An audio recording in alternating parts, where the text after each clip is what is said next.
স্ক্রিনে এখন যে মহিলাটিকে দেখতে পাচ্ছেন, এই মহিলার সুন্দর হাসির পেছনে লুকিয়ে আছে এক ভয়ঙ্কর পিশাচিনী। 1953 সালের একটি ছোট্ট শহর বোমার্সলিফ, ওখানেই থাকতো অনিকা ডেক নামক এই মহিলা। আশেপাশে সবার কাছে খুবই প্রিয় ছিল।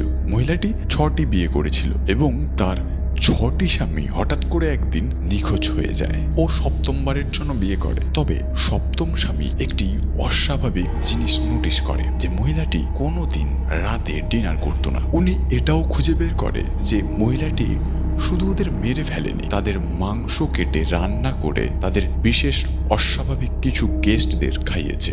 এরপর লোকটি যখন ওখান থেকে দৌড়ে পালিয়ে যেতে চায়, দেখে দরজার সামনে সেই অস্বাভাবিক গেস্টগুলো এসে হাজির হয়েছে এবং মহিলাটি তার কানে কানে গিয়ে বলে, ইউ আর দ্য নেক্সট। লোকটি কিছুক্ষণ বাদে বাথরুমের বাহানা করে ওখান থেকে কোনোভাবে পালিয়ে নিকটবর্তী থানায় গিয়ে পুলিশকে সবকিছু বলে এবং পুলিশ তৎপরতার সঙ্গে ওই বাড়িতে যায় এবং গিয়ে দেখে বাড়ি ফাঁকা এবং বেসমেন্টে গিয়ে দেখে ওই 6টি পুরুষের আধ কাটা দেহ পড়ে রয়েছে।